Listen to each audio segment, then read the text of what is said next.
صدیق آپ کیا کہیں گے اس تمام تر معاملے پر؟ ایک طرح سے وکٹمائز کرنے کی کوشش کی جا رہی ہے اور یہ سلسلہ ابھی سے نہیں بہت عرصے سے چل رہا ہے اور آپ نہیں، آپ سے پہلے بھی کئی نامور صحافی جو ہیں وہ اس سلسلے سے گزر چکے ہیں.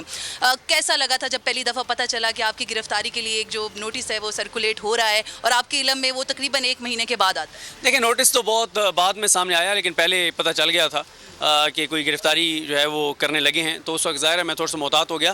اور اس کے بعد پھر یہی جیسے یہ ہوا تو میاں علی اشفاق صاحب جو کہ ہمیشہ صحافیوں کے لیے کھڑے ہوتے ہیں اور ہمارے ساتھ ان کا ویسے ہی بڑا ایک احترام کا پیار محبت کا تعلق ہے، تو مجھے پتہ ہی نہیں تھا. تو میاں علی اشفاق صاحب نے جو ان کی ٹیم ہے، عاد کھوکھر صاحب ہیں، قدیر صاحب ہیں، فیاض صاحب ہیں، ان کو کہہ دیا. بلکہ میں آپ کو بتاؤں مجھے عاد صاحب کال کر رہے تھے کہ ہم نے یہ آپ کی طرف سے پیٹیشن تیار کیا تو اس کو دیکھ لیں. میں کورٹ میں کسی کیس مجھے یاد ہے ہم کل یہاں پر اکٹھے ہی تھے اور ہم لوگ سب آپ کو کہہ رہے تھے کچھ کریں لیکن آپ بڑے ریلیکس ہو کے بیٹھے ہوئے. تو مجھے یہ تھا کہ وہ پھر ظاہر ہے ادھر سے میاں علی اشفاق صاحب کی ٹیم جب کر رہی تھی تو مجھے بھی تھا کہ انشاءاللہ وہ تو اس میں بھی پھر ہم نے کہا کہ ٹھیک ہے. یہی ہم کل ڈسکشن کر رہے تھے کہ یہ پتہ ہی نہیں تھا کہ پولیس نے ایف آئی آر کی ہے، ایف آئی اے نے کی ہے، لاہور میں ہوئی ہے، پنڈی میں ہوئی ہے، اسلام آباد میں ہوئی ہے، پتہ ہی کچھ نہیں ہے. تو پھر ہم نے یہی ڈیسائیڈ کیا کہ چلیں جو میاں علی اشفاق صاحب نے جیسے گائیڈ کیا اور کہا کہ ہم رجوع کرتے ہیں عدالت سے کہ اگر کوئی انکوائری ہے، کوئی اپلیکیشن ہے، کوئی تحقیقات ہو رہی ہیں، کوئی ایف آئی آر ہے تو ہمیں اس بارے میں بتایا جائے، ہم جا کے شامل تفتیش ہوں. ہم تو سرنڈر ہم جانا چاہتے ہیں نا، قانون کے مطابق سامنا کرنا چاہتے ہیں. آج عدالت میں بھی یہی کہا گیا ہے کہ ہم لوگ پیش ہونا چاہتے ہیں لیکن ہمیں جو ریکارڈ ہے وہ تو فراہم کر دیا جائے کہ انکوائری ہے کس چیز. بالکل. اچھا پھر ہوتا یہ ہے کہ جب میں عمران خان صاحب کا توشہ خانہ کیس کور کر رہا تھا تو اس وقت مجھے جو ہے وہ واٹس ایپ پہ ایک دوست نے بھیجا نوٹس کہ انہوں نے اپنے سورس سے نکلوایا جو کہ جی یہ شاید یہ نوٹس ہے.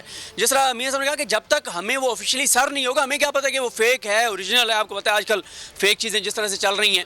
اور پھر اس کے بعد یہ ہے کہ وہ جو نوٹس سامنے آیا اب ہم یہ کہہ رہے ہیں کہ ہمیں آپ بتائیں کون کون سی تحقیقات ہیں کیونکہ جب سے حکومت آئی، جس طرح آج میاں علی اشفاق صاحب نے ہمارے عدالت میں بھی بات کی عامر فاروق صاحب کے سامنے کہ جب سے حکومت آئی ہے ہم یہ چیزیں دیکھ رہے ہیں. پچھلی تاریخوں میں نوٹسز کیے جاتے ہیں، پھر یہ بنایا جاتا ہے یہ بندہ پیش نہیں ہو رہا اور پھر اس کے بعد ایف آئی آر کر کے گرفتار کر لیتے ہیں اور بلکہ یا گرفتار پہلے کرتے ہیں ایف آئی آر بعد میں کرتے ہیں. تو اس لیے جو میاں علی اشفاق صاحب نے کہا کہ ہمیں بتایا جائے الزامات کیا ہیں، کیا مسئلہ ہے، ہم جانے کو تیار ہیں، جب بلائیں ہم جانے کو تیار ہیں، فیس کرنے کو تیار ہیں، بھاگ نہیں رہے. لیکن بتائیں تو صحیح الزام کیا ہے. لیکن ہمیں اصل میں پتہ ہے کہ اس سارے کے پیچھے معاملہ کیا ہے، یہ کیا کرتے ہیں، یہ کیسے واردات ڈالتے ہیں، یہ کیسے یہ سارا خوف کا جو فضا ہے. تو کوئی مسئلہ نہیں ہے انشاءاللہ. کھڑے رہیں گے، بات جو کر رہے ہیں وہ کرتے رہیں گے. اگر کوئی چیز غیر آئینی غیر قانونی کہی ہے تو آئیں ہم سے پوچھیں، ہم سے سوال کریں، ہمیں بلائیں، ہم جائیں گے جواب دیں گے.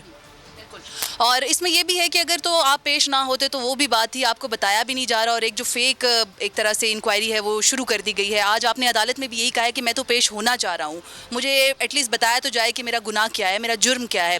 کچھ جو اگر نوٹیفیکیشن کی بات کی جائے تو اس کے مطابق کچھ ٹویٹس کا ذکر کیا جا رہا ہے، اس کے حوالے سے کیا؟ دیکھیں اس میں صرف یہ لکھا ہوا ہے کہ آپ کا جو ٹویٹر ہے وہ اینٹی پاکستان کام کر رہا ہے، اینٹی اسٹیٹ کام کر رہا ہے. ٹھیک ہے، اب مجھے نہیں پتا کہ میں تو اینٹی اسٹیٹ ہو گیا ہوں، لیکن جنہوں نے کہا تھا کہ ہم یہ جو باڑ لگی ہوئی ہے بارڈر کے اوپر، افغان بارڈر کے اوپر، جس باڑ کو لگانے میں ہمارے فوج کے جوانوں نے اپنے خون دیا ہے، ان کا خون شامل ہے اس باڑ میں، وہ کہتے تھے ہم یہ باڑ اکھاڑ پھینکیں گے. ٹھیک ہے، مجھے نہیں پتا کہ وہ لوگ ملک دشمن ہیں، اینٹی اسٹیٹ ہیں، یا میں اینٹی اسٹیٹ ہوں، جنہوں نے یہ کہا تھا کوئٹہ میں کھڑے ہو کر کہ بلوچستان کی دشمن پاکستان کی فوج ہے، بھارت کی فوج نہیں ہے. پتہ نہیں وہ اینٹی اسٹیٹ ہیں یا میں اینٹی اسٹیٹ ہوں.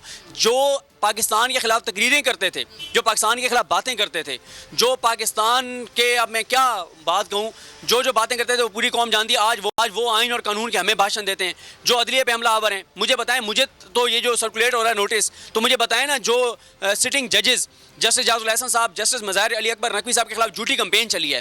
دیکھیں ہم نے پہلے بھی اس پہ پروگرام کیا، آج بھی ہم پروگرام کریں گے. سمیع ابراہیم صاحب کے پروگرام میں ہم نے ساری اس کے اوپر تحقیقات کی ہیں. ہم نے اپنے طور پہ دیکھا ہے کہ مظاہر علی اکبر نقوی صاحب کے خلاف جو چیزیں چل رہی ہیں وہ کیا ہیں. وہ ان میں 1% بھی سچائی نہیں ہے، لیکن پورے میڈیا پہ وہ دکھائی جا رہی ہیں، پاکستان کے اسٹیٹ ٹیلی ویژن پہ وہ چیزیں دکھائی جا رہی ہیں، جلسوں میں ان کو گالیاں دی جا رہی ہیں اور ایف آئی کچھ نہیں کر رہی. جو پاکستان کے خلاف اصل ٹویٹس کرنے والے ہیں، پاکستان کے اداروں کے خلاف ٹویٹس، ان کے بارے میں کچھ نہیں کیا جاتا. میڈیا کی کو چیئرمین بول شعیب شیخ کے خلاف من گھڑت، جھوٹا اور بے بنیاد کیس. حکومت انتقامی کارروائیوں پر اتر آئی. رشوت دینے کے جھوٹے الزام کے پیچھے اصل حقائق وہ لے آیا عوام کے سامنے. سندھ ہائی کورٹ کی جانب سے 10 مارچ کو ایگزیکٹ کیس میں بریت کا فیصلہ بھی دے دیا گیا، جو رشوت کے اس الزام کو جھوٹا اور بے بنیاد ثابت کرنے کے لیے کافی ہے. سوال یہ اٹھتا ہے، نہ رشوت لینے والا نہ دینے والا موجود، تو پھر یہ مقدمہ کیا ہے؟ گزشتہ 5 سالوں میں نہ تو کوئی گواہ پیش ہوا اور نہ ہی کوئی ثبوت سامنے آیا،